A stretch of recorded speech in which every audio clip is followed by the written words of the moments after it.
Hello everyone. आजच्या international मार्केटिंगच्या लेक्चरमध्ये पुन्हा एकदा सर्वांचं स्वागत. आपण जो काही आपला थर्ड युनिट स्टार्ट केला इंटरनॅशनल मार्केटिंगचा, मार्केटिंग मिक्स. तर त्यामध्ये आपल्याला प्राइस, प्रोडक्ट प्लेस, प्रमोशन याच्या स्ट्रॅटेजीज इंटरनॅशनल मार्केटिंग मध्ये कशा पद्धतीने वापरल्या जातात किंवा हे जे मार्केटिंग मिक्स आहे ते कसे वापरले जातात हे आपण स्टडी करतोय. आपण लेबलिंग, पॅकेजिंग, त्यानंतर मार्किंग अशा पद्धतीचा टॉपिक आतापर्यंत स्टडी केला. आजच्या लेक्चरला आपण branding decisions in international markets अशा पद्धतीने आपण स्टार्ट करतोय. ब्रँड म्हणजे काय हा जो पार्ट आहे तुम्हाला मी मागच्याही वर्षी मार्केटिंग मध्ये शिकवलं की ब्रँड म्हणजे एक प्रकारचं नाव आहे दिलेलं त्या प्रोडक्टला, की ज्याच्यामुळे आपण तो आयडेंटिफाय करू शकतो. मार्केटमध्ये खूप सारे गुड्स आहेत, सर्व्हिसेस आहेत.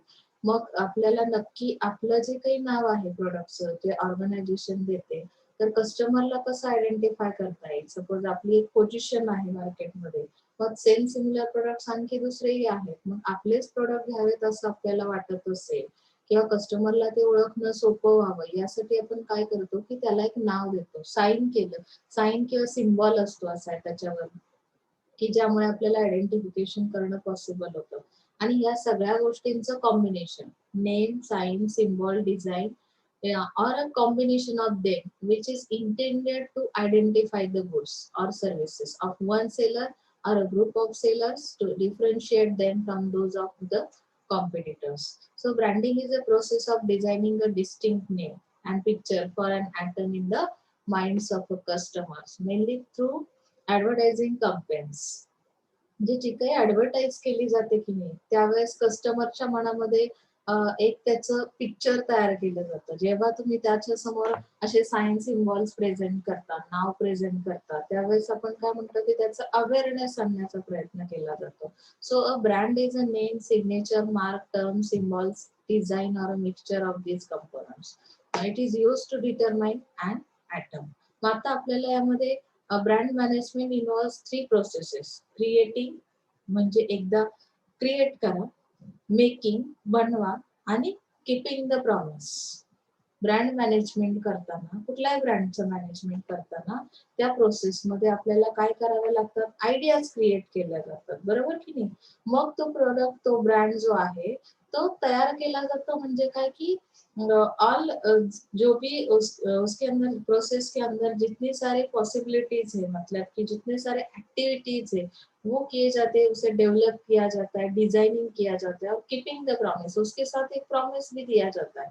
So creating the promise means defines the brand and makes it memorable and desirable for customers. अभी कोई भी चीज ध्यान में कब रहती है, जर तुम्हाला कुठला एखादी ऍडव्हर्टाईज तुम्ही भरपूर दिवसभरामध्ये ऍडव्हर्टाईज बघता, मग त्याच्यासोबत ती मेमोरेबल असली पाहिजे. काही गोष्टी या मेमोरेबल कशा राहतात किंवा त्यासाठी आपल्याला काय करणं अपेक्षित आहे, म्हणजे ज्या आपल्या डिझायर्स आहेत, कस्टमरच्या ज्या डिझायर्स आहेत त्या पद्धतीने जर ते ब्रँड डिझाईन केलेलं असेल किंवा त्यामध्ये दिलेलं प्रॉमिस जे आहे ते त्या टाईपचं असेल, तर कदाचित तो जो काही ब्रँड आहे तो आपल्या लक्षात राहील, म्हणजे तो मेमोरेबल असेल, बरोबर ना.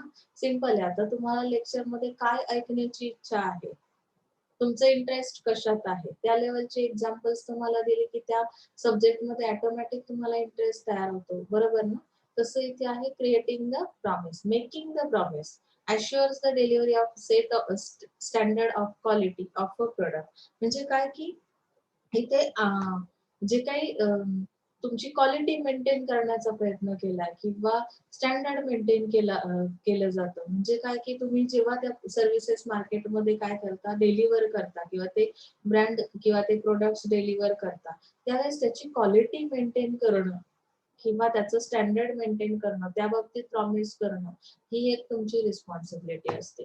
त्यानंतर तिसरा पार्ट येतो कीपिंग द प्रॉमिस. आता कीपिंग द प्रॉमिस मध्ये काय दिलंय की refers to sustain the promise of delivering the quality product. फक्त प्रॉमिस देऊन चालणार नाही ते. कीपिंग द प्रॉमिस म्हणजे काय की ते टिकवता आलं पाहिजे. बहुत बार हम लोग क्या करते हैं, गलती यहाँ पे हो जाती है. हमें लगता है कि अगर हम कोई भी एडवर्टाइजिंग के वक्त प्रॉमिस दे देंगे तो शायद कस्टमर क्या करेगा, परचेस करेगा, वो अट्रैक्ट हो जाएगा. और जब हम सेल करते हैं, एक्चुअली मार्केट में सेल किया जाता है, अगर हम उसी टाइम पे अगर प्रॉमिस नहीं क्या कर रहे की प्रॉमिसवर तुम्ही लक्षच देत नाही आहात, म्हणजे तुम्ही प्रॉमिस पाळत नाही आहात, तर अशा केसमध्ये एक कस्टमर फसेल, पण दुसऱ्यांदा रिपर्चेसिंग होणार नाही. एकदा तो पर्चेसिंग करेल, नेक्स्ट टाइम येणार नाही, कारण की तुमच्यावर त्याची ट्रस्ट असणार नाही, ती लॉयल्टी तुमच्या ब्रँड रिलेटेड राहणार नाही. त्यामुळे तुम्हाला लॉंग टर्म त्या मार्केटमध्ये सर्व्हाइव्ह करणं पॉसिबल होणार नाही. लक्षात येतंय? म्हणजे इथे ते प्रॉमिसेस पाळणं तितकंच इम्पॉर्टंट असणार आहे. इंटरनॅशनल ब्रँडिंग इश्यूज कुठले आहेत बघा आता. जसं त्यामध्ये दिलंय, the organization that plan to go global or export its products in other countries face various difficulties related to branding. There are various issues that come up while taking international branding decisions, which are discussed as follows. How to maintain the balance among the global brands by avoiding cultural barriers and satisfying the local needs. अभी हमारे product के अंदर, brand के अंदर जो भी cultural barriers है, उसे हम किस तरह से maintain कर रहे हैं, बैलेंस कर रहे हैं, किसके साथ बैलेंस कर रहे हैं हम लोग, ऑल ओवर ग्लोबल ब्रांड्स जो है, तो उनके साथ कंपैरिजन हो जाता है कि कैसे एक मार्केट में हर एक कंट्री का प्रोडक्ट रहता है, तो वो कल्चरल बैरियर्स भी निकालने हैं, प्लस हमें क्या करना है कि लोकल नीड्स के जो लोकल नीड्स है वहाँ के, वो भी सेटिस्फाई हो, मतलब की वहाँ का कस्टमर भी सॅटिस्फाय होणं जरुरी आहे. म्हणजे काय की जसं मी तुम्हाला मागच्या वेळी सांगितलं, काही कंट्रीज मध्ये व्हाइट कलर हा कशाचं प्रतीक आहे.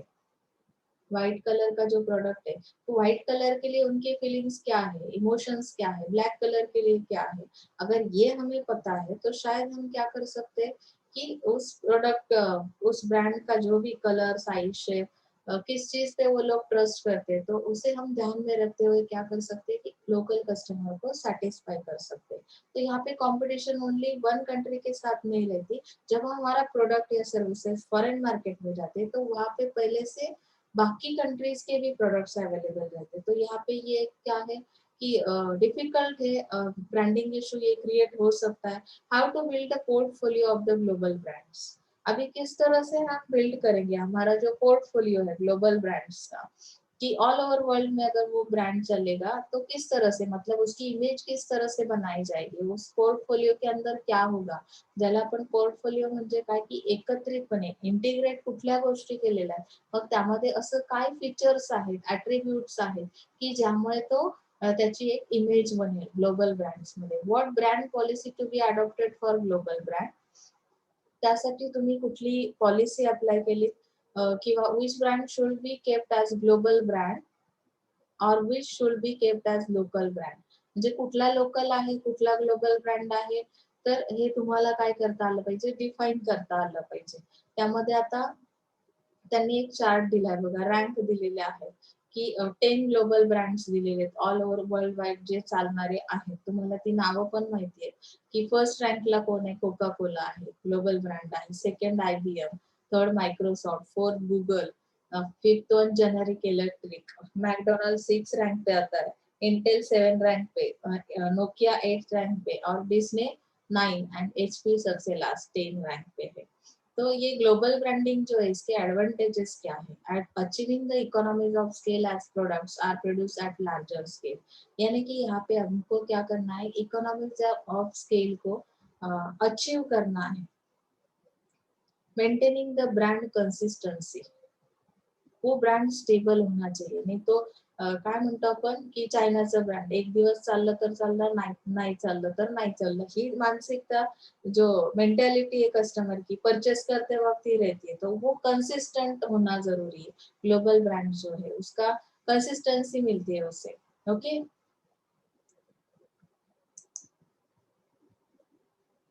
Increasing the business world wide, म्हणजे जो तुमचा बिझनेस आहे, ब्रँडमुळे काय होतं की एक आयडेंटिटी मिळते.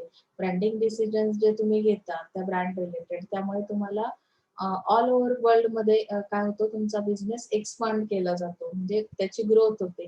Making the brand accessible all over the world, म्हणजे सगळ्याच कंट्रीसाठी ऑल ओव्हर वर्ल्ड मध्ये काय केलं जातं की तो असेसिबल म्हणजे इझिली अवेलेबल केला जातो. आलं लक्षात.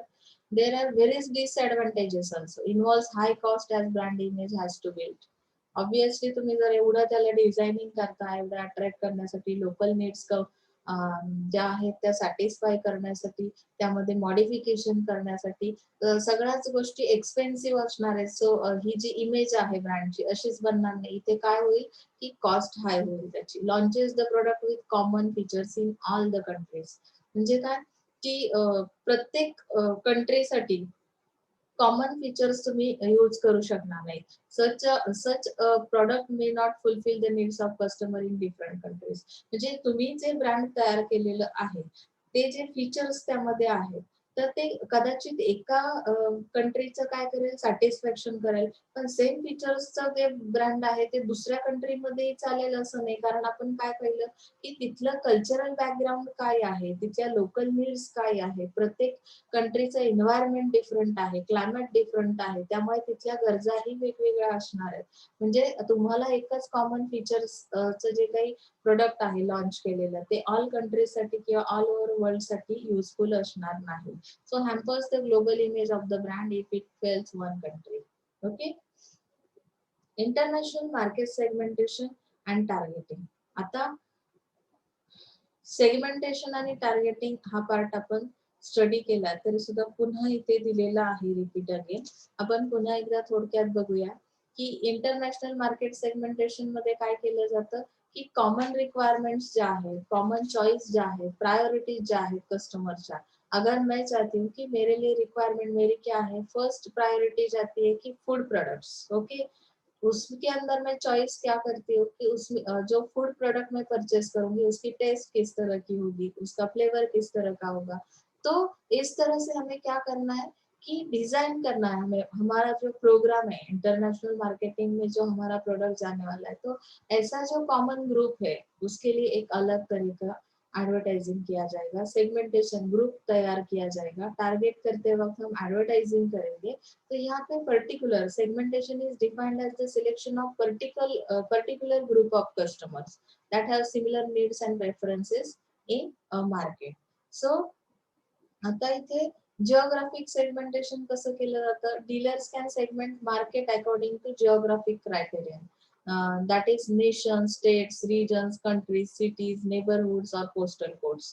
म्हणजे त्या त्या जिओग्राफीचा विचार केला जातो की सिटी असेल, कंट्री असेल तर त्यात प्रत्येक एक आता सपोज एखादं स्टेट आहे त्यामध्ये सेम सिमिलर प्रत्येक एका एरियाचं जे काही क्लायमेट आहे, एन्व्हायरमेंट आहे तर असेल तर तो एक ग्रुप वेगळा तयार केला जातो कस्टमरचा. लक्षात आलंय?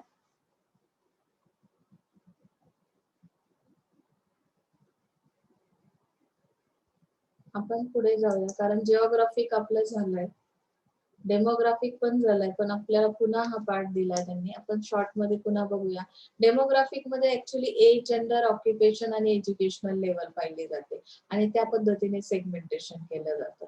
इथे तुम्हाला बिहेव्हिअरल मध्ये काय की तुमचं नॉलेज किती आहे कस्टमरचं, त्याचा ऍटिट्यूड जसं मी सांगितलं पॉझिटिव्ह, निगेटिव्ह, यूज कशासाठी केला जाणार आहे, रिस्पॉन्स कसा आहे त्या प्रोडक्टला, त्या पद्धतीने तुम्ही काय करता. फर्स्टली अटेम्प्ट करणारे जे कस्टमर्स आहेत, अडॉप्टर्स जे आहेत ते कुठल्या ग्रुपमध्ये येतील. आपण ते मागच्या वर्षी बघा ग्रुप्स केले होते की अगदी सगळ्यात शेवटी ऍक्सेप्ट करणार. आता जसं मी तुम्हाला मागच्या वर्षी देवयानी साडीचं एक्झाम्पल सांगितलं होतं की क्लासमध्ये जर एखादा कुठलाही नवीन ब्रँड किंवा एखादा नवीन ट्रेंड मार्केटमध्ये आला तर त्याला फर्स्टली अडॉप्ट करणारे कस्टमर्स जे असतात की क्विक तुम्ही ऍडव्हर्टाईज पाहिली की लगेच परचेसिंग करता, तर अशा कस्टमर्सचा एक वेगळा ग्रुप. म्हणजे बिहेवियर त्यांचं कसं आहे की रिस्पॉन्स लगेच झटकन देतात. आता काही लोक असे आहेत की त्याच्यानंतर कोणीतरी दुसरं परचेस करतंय म्हणजे रिस्क काही थोडीशी कमी होते आणि मग तो सेकंड ग्रुप जो परचेसिंग करेल ती साडी तो एक वेगळा ग्रुप कस्टमरचा असेल. म्हणजे त्यांचं बिहेवियर कसं आहे.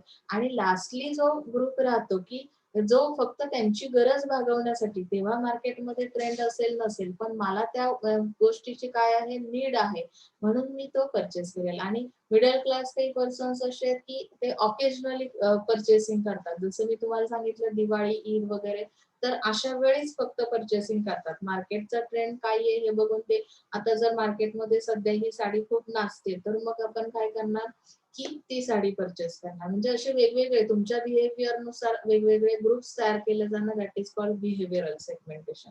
सायकोग्राफिक सेगमेंटेशन मध्ये काय येतं की तुमचा इंटरेस्ट कशात आहे, तुमची लाईफस्टाईल कशी आहे, तुमचे पर्सनॅलिटी ट्रेट्स काय आहेत, किंवा तुम्ही व्हॅल्यूज आणि ऍटिट्यूड्स तुमच्या कशा आहेत. सायकोलॉजीचा स्टडी करतो की नाही आपण, तर त्या पद्धतीने त्या कस्टमरची सायकोलॉजी स्टडी केली जाते. आणि जे हाय लक्झरी गुड्स आहेत ते कुठले कस्टमर्स यूज करतात, किंवा लो एक्सपेन्सिव्ह म्हणजे कमी कमी प्राइस असणारे प्रोडक्ट्स परचेस करणारे जे काही कस्टमर आहेत त्यांचा एक वेगळा ग्रुप तयार केला जाईल. लाईफस्टाईल कशी कळते तुमच्या ऑक्युपेशन नुसार. आलं लक्षात? ऑकेजनल सेगमेंटेशन म्हणजे काय, की buyers plan to buy the product or actually buy the product or use the product. इथे दिले occasion segmentation is dividing the market into segments on the basis of different occasions. म्हणजे कुठल्या ऑकेजनला किती percent buyer कुठल्या टाईपचे purchasing करतात त्यानुसार occasional segmentation केलं जाईल. Okay, it helps to identify the customers various reasons to buy a particular product for a particular and thus boost the sale of the product. आता टार्गेटिंग म्हणजे काय आहे की फोकस करणं त्या ग्रुपला. मग टार्गेट करताना आपण काय करतो, हेवी ऍडव्हर्टायझिंग करतो. त्यांना ज्या पद्धतीने कस्टमरच्या डिझायर्स आहेत त्या आपल्याला फुलफिल कराव्या लागतील. मग त्यानुसार आपलं काय होतं की टार्गेटिंग करणं हा प्रकार येतो. मार्केट पोझिशनिंग हे दिलेलं आहे पुढे, की मार्केटमध्ये पोझिशन बनवायची असेल तर काय केलं जातं. तुम्ही इथे बघू शकता, positioning is about how you differentiate your product or service in the mind of your prospect. Prospect म्हणजे इथे कोण आहे, तुमचा कस्टमर. की बाकी अदर ब्रँड्सच्या कंपॅरिझनने तुमचं प्रोडक्ट कसं वेगळं आहे हे तुम्ही कसं कस्टमरच्या माइंड मध्ये हे करणार आहात, त्यानुसार तुमची पोझिशन बनते. बरोबर की नाही. तुम्हाला आता भरपूर सारे सब्जेक्ट्स आहेत, भरपूर तुम्हाला टीचर्स शिकवतात, रोजच्या रोज तुमचे लेक्चर्स होतात, काही स्पेशलायझेशनचे असतील, काही कॉमनचे असतील, काही म्हणजे इथे तुम्हाला काय करतो आपण की प्रत्येक एका टीचरची तुमच्या माइंडमध्ये एक व्हॅल्यू असते. ती कशामुळे असते की तुम्ही कशा पद्धतीने ती सर्व्हिस त्यांना प्रोव्हाइड करताय इथे लक्षात. किंवा ती जी सर्व्हिस आहे ती किती क्वालिटी सर्व्हिस आहे, किंवा तुम्हाला किती अंडरस्टँड होतं. प्रत्येक जण 100% देण्याचा प्लॅन असतो किंवा प्रयत्न केलेला असतो, पण तरी सुद्धा समोरचा कस्टमर हा वेगवेगळ्या सायकोलॉजीचा आहे, त्यांचं बिहेवियर डिफरंट आहे. त्यामुळे काय होतं की प्रत्येकाच्या पर्सेंटेज मध्ये काय होतं, डिफरन्स येतो. आणि त्यामुळे त्या डिफरन्समुळेच काय होतं की एक प्रत्येकाची वेगवेगळी टाईपची पोझिशन तुमच्या माइंडमध्ये तयार होते त्या सर्व्हिस बद्दल. तसं इथे आहे की तुमच्या प्रोडक्ट आणि सर्व्हिस बद्दल सुद्धा हाच फरक तुम्हाला काय करायचा आहे की कस्टमरच्या माइंड मध्ये तयार करायचं. Positioning is a new approach to communication and marketing. Position असणं म्हणजे काय आहे की हा एक न्यू अप्रोच आहे मार्केटमध्ये, मार्केटशी कम्युनिकेशन करण्याचा. तुम्ही सपोज जसं मागच्या वर्षी एनजीओ स्टडी केलं की नाही, की एखादी ऑर्गनायझेशन एनजीओ ला काय करते, एनजीओ ला सपोर्ट करते किंवा एनजीओच्या ऍक्टिव्हिटीमध्ये इन्व्हॉल्व असते. तर ऑब्व्हियसली सोसायटीमध्ये जो कस्टमर आहे त्याचा त्या ऑर्गनायझेशन कडे बघण्याचा एक वेगळा दृष्टिकोन तयार होतो. आणि त्यामुळे त्या ऑर्गनायझेशनची किंवा त्यांचे जे प्रोडक्ट्स आहेत त्यांची एक वेगळी पोझिशन काय होते, कस्टमरच्या माइंड मध्ये तयार होते. तसं इथे आहे.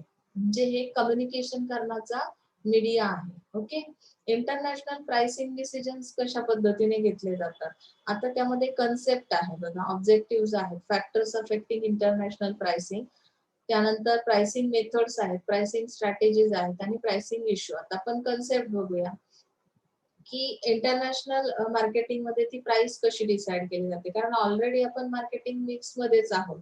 आपल्याला फक्त डोमेस्टिक मार्केटमध्ये जे काही स्टडी केलं ते कशाशी हे थोडंसं ऍडव्हान्स असेल. इंटरनॅशनल मार्केटिंग मध्ये जे मिक्स यूज केले जातात.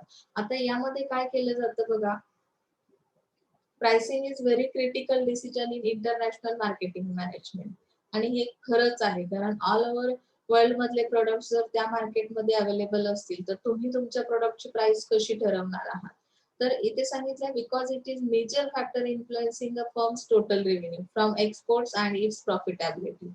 प्राइस जेव्हा आपण ठरवतो तर ती प्राइस ठरवताना आपल्याला त्या फर्मच्या किंवा त्या ऑर्गनायझेशनच्या प्रॉफिटचा पण विचार करायचा आहे, की फक्त एवढंच नाही की एक्सपोर्ट करायचं, फॉरेन मार्केटला प्रोडक्ट पाठवायचं, एवढं ते लिमिटेड असणार नाही. त्यामुळे तुमचा प्रॉफिट लॉस, प्रॉफिटॅबिलिटी इथे काय केली जाईल, डिफाईन केली जाईल. There is no thumb rule or any mathematical statistical formula that can be applied in pricing a product correctly.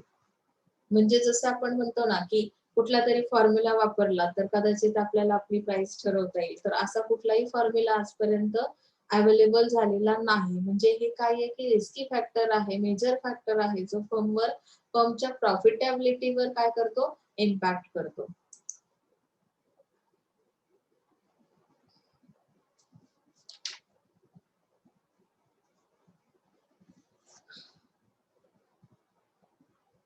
आता इथे सांगितलंय making pricing decisions in international markets is ridden with difficulties as it involves multiple currencies.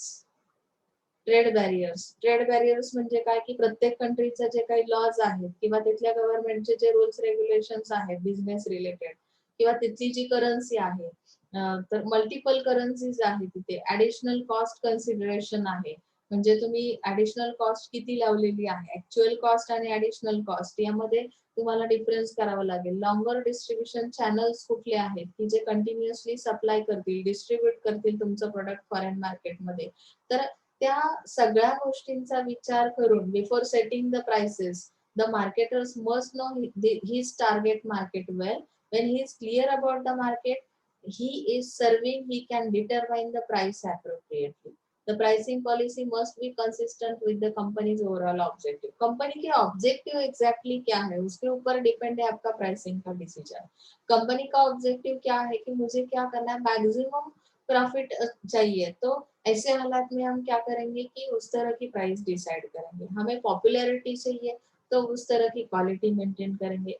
इस तरह से हम क्या करते हैं, foreign market में prices decide कर लेते हैं.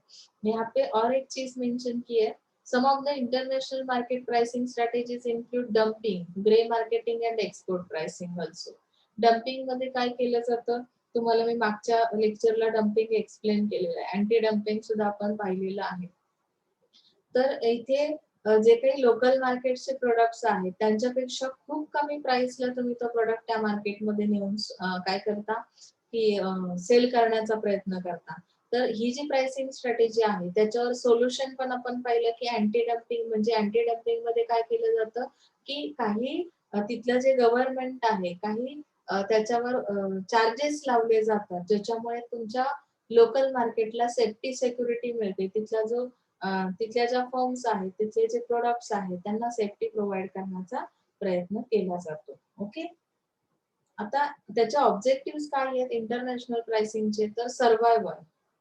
तुम्हाला त्या मार्केटमध्ये एंट्री मिळणं गरजेचं आहे. सर्व्हाइव्ह करता येणं म्हणजेच काय, की तुम्हाला त्या मार्केटमध्ये कंटिन्युअसली राहायचं आहे. Maximise current profits. तुमचं जे आज प्रॉफिट आहे तुमच्या फर्मला मिळणार, तर इंटरनॅशनल मार्केटिंग मध्ये गेल्यावर कोणती कंपनी असा ऑब्जेक्टिव्ह सेट नाही करत की मला तिथे लॉस झाला तरी चालेल. आपण जेव्हा बाहेर प्रोडक्ट पाठवतो, म्हणजे एक्सेसिव्ह प्रोडक्शन जेव्हा कंपनी करते लोकल मार्केटच्या नीड्स सॅटिस्फाय करून, नंतर जे काही रिमेनिंग प्रोडक्ट्स आहेत ते इंटरनॅशनल मार्केटमध्ये पाठवले जातात. म्हणजेच काय, की त्यांना प्रॉफिट अपेक्षित असतं, ते मॅक्झिमाइज करायचं असतं. Okay. Increase market share also. Scheme the market मध्ये काय दिलंय, की ह्यामध्ये एक तुम्हाला एक्झाम्पल दिलेलं आहे बघा. मी तुम्हाला हे एक्सप्लेन करते. Skim the market, seek product quality leadership. इथे बघू शकताय तुम्ही. स्कीम द मार्केट मध्ये बघा, skimming means setting high prices initially to target those that are willing to pay the high price and then gradually lowering the price to attract the more price sensitive customer. Price sensitive customer म्हणजे काय, की जे खूप हाय प्राइसचे प्रोडक्ट्सला काय करत नाहीत, response देत नाहीत. सुरुवातीला ती प्राइस तुम्ही हाय सेट केलेली असते, असा जो ग्रुप टार्गेट केलेला आहे, की जे त्या प्रोडक्ट्सला लाईक करतात किंवा हाय प्राइसेसचे प्रोडक्ट पण काय करू शकतात, परचेस करू शकतात. आणि हळूहळू ती प्राइस काय केली जाते, की कमी केली जाते. त्याचं कारण काय, की जे कस्टमर्स, रिमेनिंग कस्टमर्स आहेत जे प्राइस सेन्सिटिव्ह आहेत, जे त्यांच्या माइंडमध्ये मनीसाठी एक वेगळी व्हॅल्यू आहे, तर त्यांच्यासाठी ती प्राइस कमी केली जाते. That means it is the skim the market. आता यामध्ये कुठले प्रोडक्ट्स येतात? Video game and other software producers often use this strategy skim the market. Okay. Product quality leadership. आता यामध्ये काय केलं जातं की companies that produce high quality products relative to the competition often try to position themselves as product quality leader. म्हणजे कुठल्या कंपनीचे products जास्त क्वालिटी मेंटेन करतात, कॉम्पिटिशन मध्ये टिकण्यासाठी तुम्ही कशा पद्धतीने जे काही एफर्ट्स आहेत ते टाकले जातात, तर ते लीडर असतात त्या मार्केटचे. Okay. They charge more but convince the customer that it's worth it because of the superior product experience, reliability or other quality related benefits. म्हणजे क्वालिटी सोबत तुम्ही आणखी काय बेनिफिशियल फॅक्ट्स किंवा थिंग्स प्रोव्हाइड करता कस्टमरला? तर रिलायबिलिटी असते किंवा एक्सपिरियन्स तुमचा बेटर असेल, superior better experience, product experience. Price sensitive customers need to be convinced that the higher price is worth it in the long run. Okay. नंतर पुढचा पार्ट आहे फॅक्टर्स अफेक्टिंग इंटरनॅशनल प्राइसिंग. आता कुठले factors impact करतात? त्यामध्ये आहे cost of production. म्हणजे तुमची कॉस्ट किती आहे. आता प्राइसिंग फॅक्टरवर इम्पॅक्ट करणार आहे. It is popular fallacy to believe that price depends upon cost. Price कशी ठरवली जाते? तर ती कशावर डिपेंड असेल? कॉस्टवर. तुम्हाला येणारी कॉस्ट किती, जेव्हा तुम्ही प्रोडक्ट मॅन्युफॅक्चर करता तर त्यावेळेस येणारी कॉस्ट किती आहे त्याच्याशी ते रिलेटेड आहे. It refers to the investment cost for production which must usually be planned well in advance using forecasting methods. म्हणजे तुम्ही जेव्हा प्रोडक्शन साठी इन्व्हेस्टमेंट करताय तेव्हा तुमचा जर वेल प्लॅन असेल किंवा तुम्ही फोरकास्टिंग मेथड्स अप्लाय केलेल्या असतील तर कदाचित तुम्हाला येणारी कॉस्ट कशी असेल? कमी असेल. Price cannot be fix below cost. म्हणजे तुम्हाला सपोज एखादा, आता मी एक्झाम्पल देऊ शकते की एखादा पेन आहे, जसं मी तुम्हाला मागच्या वेळी सांगितलं की हा तयार करताना प्रोडक्शनसाठी मी किती इन्व्हेस्टमेंट केलेली आहे, म्हणजे याच्यासाठी जे काही मटेरियल यूज केलं, टेक्नॉलॉजी यूज केली तयार करण्यासाठी, तर त्यासाठी मला येणारी कॉस्ट मॅक्झिमम किती आहे? 20 रुपीज आहे. ओके. मग त्या कॉस्ट पेक्षा तर कमी प्राइस तुम्ही डिसाइड करू शकत नाही, कारण तुम्हाला प्रॉफिट मिळायला हवं ना. जेवढा खर्च केला तेवढेच जर रिटर्न्स मिळत असतील तर ती ऑर्गनायझेशन प्रॉफिट मध्ये राहील का? नाही राहणार. म्हणून तुम्हाला ती प्राइस कशी असली नाही पाहिजे? बिलो कॉस्ट असली नाही पाहिजे. ओके. So demand. आता डिमांड मध्ये काय दिलंय की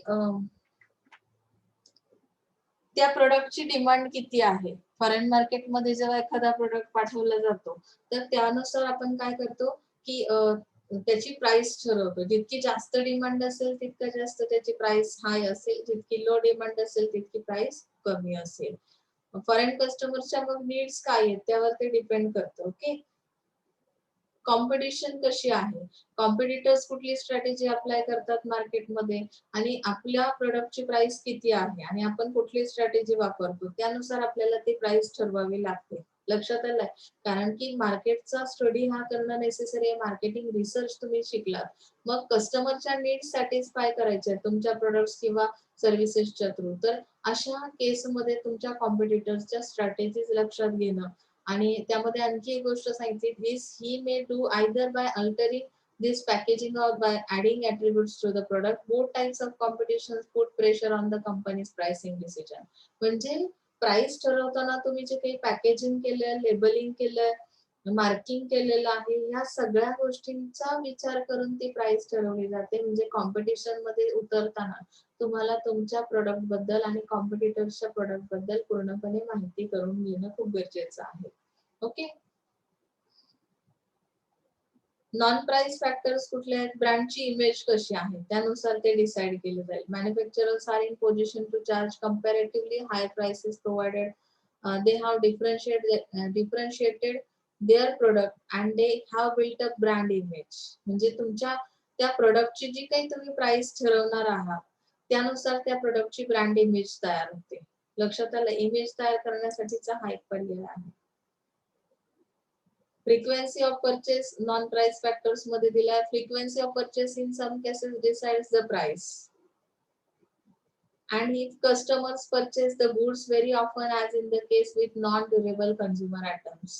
म्हणजे काय की नॉन ड्युरेबल कंझ्युमर आयटम्स जे आहे जे टिकणारे नाहीत तर अशा पद्धतीचे प्रोडक्ट्स कसे असतात की they very often think of the price म्हणजे आम्हाला फक्त गरजेसाठी घेणार आहोत ते फार काळ टिकले पाहिजे असं काही कस्टमरची अपेक्षा नसते आणि मग त्यावेळेस ते पैशांचा विचार करतात बार्गेनिंग करतात तर फ्रिक्वेन्सी ऑफ परचेस मध्ये काय सांगितलं where the item is durable consumer good products having snob value or gift items price is not a major consideration purchasing कुठल्या गोष्टींचं जास्त होतं फ्रिक्वेन्सी कुठल्या गोष्टीला मिळते तर गिफ्ट आयटम्स जे आहेत त्यांच्या फिक्स प्राइस असतात हाय प्राइसेस असतात पण तिथे जे काही प्राइस आहे ती मॅटर करत नाही किंवा कन्सिडर केली जात नाही त्याचं कारण काय की आपण कोणाला तरी गिफ्ट देताना आता तुम्ही एखादं बर्थडे गिफ्ट देताय ते किती हाय प्राइसचं असलं तरी सुद्धा त्यामागच्या फिलिंग्स महत्वाच्या असतात त्यामुळे गिफ्ट आयटम मध्ये शक्यतो बार्गेनिंग केलं जात नाही बघा आलं लक्षात आणि ते प्रोडक्ट्स हे त्याची फ्रिक्वेन्सी कशी असेल लो असेल हाय प्राइसेसचे जे प्रोडक्ट्स आहेत गिफ्ट आयटम सारखे तर ते लो फ्रिक्वेन्सीने परचेसिंग केलं जातं म्हणजे रेग्युलर परचेसिंग नाही होत त्याचं बर्थडे वर्षातून तुमचा एकदाच येतो बरोबर की नाही म्हणजे गिफ्ट वगैरे देण्याचा हा जो प्रकार एखादा प्रोग्राम आहे त्यावेळेस देतो आणि जे रेग्युलरचे प्रोडक्ट्स आहेत त्याची फ्रिक्वेन्सी जास्त असते बरोबर association of price and quality आता यामध्ये there appears to be a close association between the price and quality of the product. It is most commonly understood that lowest price goods do not carry adequate value and the higher price goods carry a much greater conviction about quality than the low price goods. म्हणजे काय सांगितलंय higher price goods carry much greater conviction about quality म्हणजे जर हाय price पे करतो customer तर तिथे त्याला quality ही अपेक्षित असणार आहे एक्सपेक्टेशन्स काय की तो क्वालिटी प्रोडक्ट आहे लो प्राइस प्रोडक्ट्स परचेस करताना काय केलं जातं की त्याच्या क्वालिटीवर फारसं कॉन्सन्ट्रेशन आपण देत नाही जसं आपण चायनाचं प्रोडक्टचं पाहिलं की नाही ते कमी प्राइसला अवेलेबल होतात पण त्याची ॲश्युरिटी गॅरंटी वॉरंटी पिरियड काहीच नसतो म्हणजे याचा संबंध आहे प्राइस आणि क्वालिटीचा असोसिएशन टर्म्स ऑफ क्रेडिट आता क्रेडिटच्या टर्म्स बघूया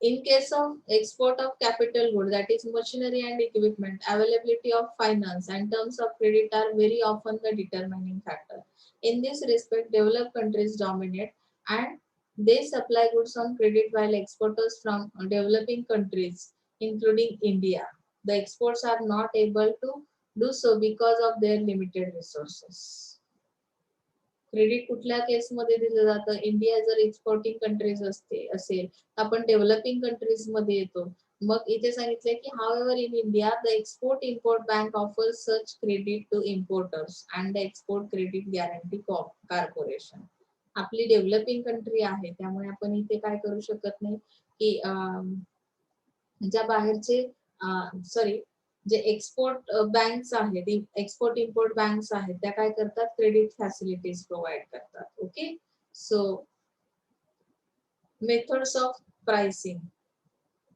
प्राइसिंगच्या मेथड दिलेल्या आहेत कॉस्ट बेस्ड प्राइसिंग आता यामध्ये काय केलं जातं refers the methods in which some percentage of desired profit margin is added to the cost of the product to obtain a final price cost based म्हणजे काय की तुम्हाला जी कॉस्ट आलेली आहे प्रोडक्ट मॅन्युफॅक्चर करताना त्यामध्ये तुम्ही काय करता सम पर्सेंट ऑफ डिझायर्ड प्रॉफिट म्हणजे मला अपेक्षित किती जसं मी तुम्हाला सांगितलं याला पेनला तयार करताना 20 रुपीज कॉस्ट आली मला अपेक्षित प्रॉफिट किती आहे 2% 10% 5% जे तुमची ज्या काही डिझायर्स आहेत त्यानुसार तुम्ही प्रॉफिट मार्जिन ऍड करता आणि फायनल प्राइस याची डिसाइड करता मग काही लोक याला 22 रुपीजला सेल करतील काही 25 ला सेल करतील तुमच्या डिझायर्स कशा आहेत प्रॉफिट बद्दल त्यानुसार ही प्राइस लावली जाते कॉस्ट बेस्ड प्राइसिंग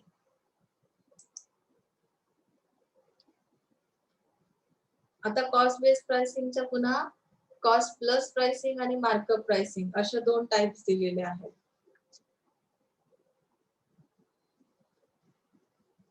त्यामध्ये कॉस्ट प्लस प्राइसिंग मध्ये काय दिलंय बघा refers to a method in which an additional amount is added to the cost of the product इथे कॉस्ट मध्येच काही ऍडिशनल अमाउंट काय केली जाते ऍड केली जाते cost plus pricing so cost मध्ये काही ऍडिशनल अमाऊंट ऍड करतात and the cost incurred by the seller is estimated and then the additional percentage is added to the cost to set the price. म्हणजे अशा पद्धतीने आता इथे त्यांनी काय दिले बघा example. For example XYZ organization bears the total cost of 100 per unit for producing the product. It adds 50 rupees per unit to the price of the product. म्हणजे एका युनिट मागे तुम्ही 50 रुपये काय केलं, प्रॉफिट साठी ऍड केले. Thus earns 50% of profit on products as final price income 150 rupees. म्हणजे तुम्हाला कॉस्ट किती आली होती 100 रुपीज पर युनिट. त्यामध्ये ऍडिशनल अमाऊंट तुम्ही किती ऍड केली 50 per unit to the price of a product. आणि मग त्यानंतर त्याची फायनल प्राइस किती झाली 150 रुपीज. ओके. मार्कअप प्राइसिंग मध्ये काय केलं जाईल, implies a method in which the fix amount और the percentage of cost of the product is added to the product price to give the selling of price of the product. Markup pricing is more common in retailing, in which a retailer sells the product to earn profit. For example, if a retailer has taken a product from the wholesaler rupees 100, then he might add a markup of 20 rupees to gain profit. म्हणजे जेव्हा आपण business कसा करतो की wholesaler कडून retailer कडे product जातात, म्हणजे जो काही आपला डिस्ट्रीब्युशनचा चॅनल आहे प्रोडक्ट डिस्ट्रीब्युशनचा, मॅन्युफॅक्चरर, होलसेलर, रिटेलर. होलसेलरने ज्या प्राइसला रिटेलरला सेल केलं, रिटेलर त्यामध्ये ऍडिशनल काय करतो की प्रॉफिट साठी आणखी जी काही प्राइस ऍड केली जाते that is called markup pricing. Okay. Demand based pricing आहे.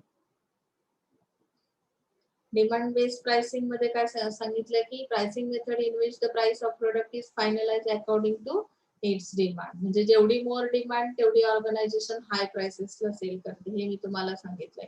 लो डिमांड असेल लो प्राइसेस असतील. Pricing depends on the ability of marketers to analyse the demand. म्हणजे मार्केटर्स कडे किती ॲबिलिटी आहे, मार्केट तर कशा पद्धतीने अनालिसिस करतो त्या मार्केटचं, त्यानुसार ती प्राइस ठरवली जाते. कॉम्पिटिशन बेस्ड प्राइसिंग, हाय पार्ट मी सांगितला की कॉम्पिटिटर्सच्या प्राइसेस हाय असतील, लो असतील, इक्वल असतील, तर अशा केसमध्ये आपण ऑर्गनायझेशन कसा डिसिजन घेते आणि त्या कॉम्पिटिशनच्या बेसवर जी प्राइसिंग ठरवली जाते that is called competition based pricing. Other pricing methods सुद्धा दिलेल्या आहेत यामध्ये.